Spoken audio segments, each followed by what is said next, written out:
ফরিদপুরের ভাঙ্গায় বরিশালগামী একটি বাস নিয়ন্ত্রণ হারিয়ে খাদে পড়ে মারা গেছে ২৫ জন। দুর্ঘটনায় আহত ২৪ জনকে চিকিৎসা দেওয়া হচ্ছে ভাঙ্গা স্বাস্থ্য কমপ্লেক্স ও ফরিদপুর মেডিকেল কলেজ হাসপাতালে।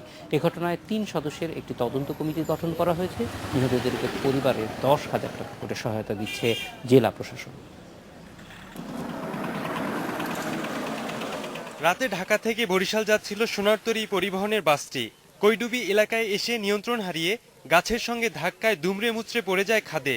সেখানেই প্রাণ হারায় বাইক যাত্রী।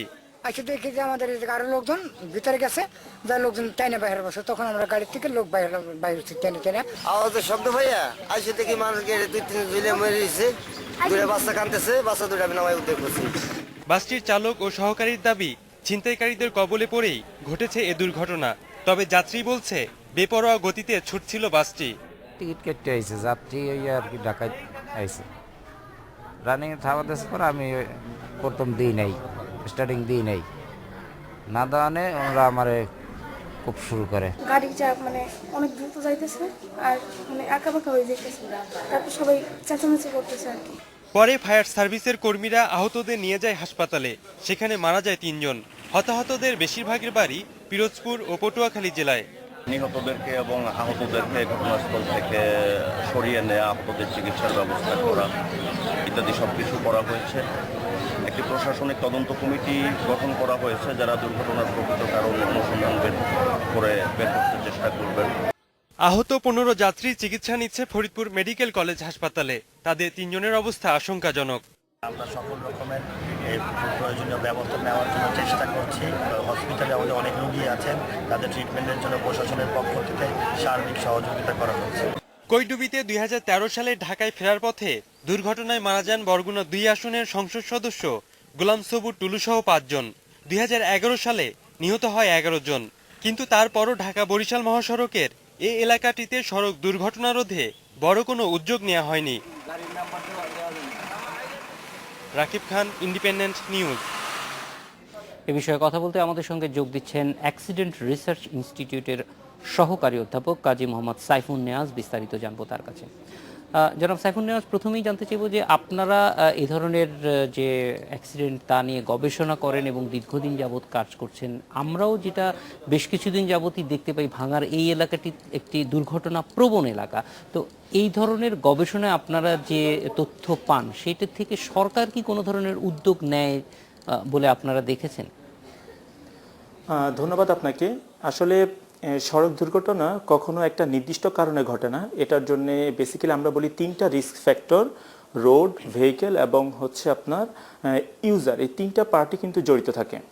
তো রোডের সাথে আবার আপনার জড়িত হচ্ছে গভর্নমেন্ট এবং ইঞ্জিনিয়ার, এবং ইউজারদের সাথে জড়িত হচ্ছে আপনার ড্রাইভার, প্যাসেঞ্জার এবং পেডিস্ট্রিয়ান, এবং ভেহিকেলের সাথে জড়িত আপনার গভর্নমেন্ট, দ্যাট মিনস গভর্নমেন্টের কিছু অর্গানাইজেশন, বিআরটিএ বা যারা লাইসেন্স প্রদান করে তারা। এখন একটা দুর্ঘটনায় আমরা সবসময় দেখা যায় চালককেই আমরা দায়ী করি, কিন্তু আমরা এটা দেখি না যে চালক কেন ভুল করে বা চালক কেন ওভার স্পিড করে। মোস্ট অফ দ্য কেসেস দেখা যায় যে চালককে বাধ্য করা হচ্ছে, আমার রাস্তার ডিজাইনটা হয়তো ঠিক নাই, দেখা যাচ্ছে সে সেফলি চালাতেও পারছে না। আমরা দুর্ঘটনা ইনস্টিটিউট থেকে গভর্নমেন্টকে এর আগে প্রায় 209টা আমরা ব্ল্যাক স্পট বা হ্যাজার্ডাস রোড লোকেশন আইডেন্টিফাই করে দেই, যেটার উপর আমার জানা মতে তারা ঢাকা রিচা রোডে কিছু কাজ করেছে। তবে সেটা কতটুকু ডিজাইন রয়েছে সেটা কিন্তু পরবর্তীতে চেক করার জন্য আমাদের কাছে আসেনি, বা কতটুকু সেই কাউন্টার মেজারটা কতটুকু ইফেক্টিভ সেটা কিন্তু চেক করার জন্য আমাদের কাছে আসেনি। তো এই ধরনের কাজগুলো বিক্ষিপ্তভাবে হচ্ছে, বিভিন্ন অর্গানাইজেশন অ্যাওয়ারনেস বিল্ড আপ করছে, ইঞ্জিনিয়াররাও আপনার রোড সেফটি মেজার দিচ্ছে, কিন্তু এই অর্গানাইজেশনগুলোর ভিতরে আপনার কম্বিনেশনটা নাই বিধায় দেখা যাচ্ছে যে বিক্ষিপ্তভাবে কিছু কিছু সেফটি মেজার দিয়ে কিন্তু কখনোই ওভারঅল রোড সেফটিটাকে এনশিওর করা যাবে না। এটার জন্য প্রয়োজন হচ্ছে আপনার সেফ সিস্টেম পলিসি, যেটা আপনার বিভিন্ন দেশে এখন এই পদ্ধতিটাই চালু হচ্ছে, যে রাস্তার প্রতিটা অংশই হচ্ছে আমার দুর্ঘটনা প্রবণ ভেবে আমাকে ডিজাইন করতে হবে। এবং এক্ষেত্রে গভর্নমেন্টকে অবশ্যই উদ্যোগ নিতে হবে, যাতে বিভিন্ন অর্গানাইজেশন, শুধুমাত্র চালক না, মালিক, আইন প্রয়োগকারী সংস্থা, লাইসেন্স প্রদানকারী সংস্থা, ইঞ্জিনিয়ার, এবং গবেষণাধর্মী প্রতিষ্ঠানগুলোকে একত্রে করে একটা পলিসি ডেভেলপ করা, যাতে আমি আমার চালককে একটি নিরাপদ সড়ক দিতে পারি। তারপরে যদি চালক ভুল করে আমি চালককে ধরতে পারবো। কিন্তু এই মুহূর্তে আমি বলবো যে চালককে যখন মালিক বলছে যে আপনি দ্রুত গাড়িটা নিয়ে চলে আসেন, আজকে ফরিদপুরের অ্যাক্সিডেন্টের কথা যদি আমি বলি, দ্রুত চালাচ্ছিল, সে কেন চালাচ্ছিল? হতে পারে তার মালিক তাকে বলতেছে আপনি দ্রুত সকালের ভিতরে বরিশাল আসেন, আপনাকে আমার যাত্রী ওয়েট করতেছে, আপনাকে আরেকটা ট্রিপ দিতে হবে। এক্ষেত্রে চালকের দোষটা কোথায়? সে তো মালিকের অর্ডার পালন করছে, পাশাপাশি তার নির্দিষ্ট কোনো বেতন নাই। দেখা যাবে যে এই ইস্যুগুলো কিন্তু আমাদের সলভ করতে হবে। যদি এই ইস্যুগুলো আমরা সলভ না করি, শুধুমাত্র চালককে বলি বা শুধুমাত্র বলি যে হ্যাঁ কৈডুবিটা একটা ব্ল্যাক স্পট, এটাকে আমরা মিটিগেট করলাম বা কাউন্টার মেজার দিলাম, আসলে এভাবে কত কাউন্টার মেজার আমরা দিতে পারবো?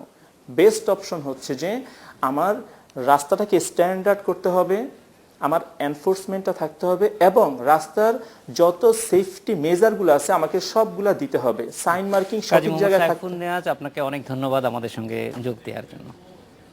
এই ছিল আজকের এডিটর স্পিকে। আমন্ত্রণ আমাদের পরের আয়োজন।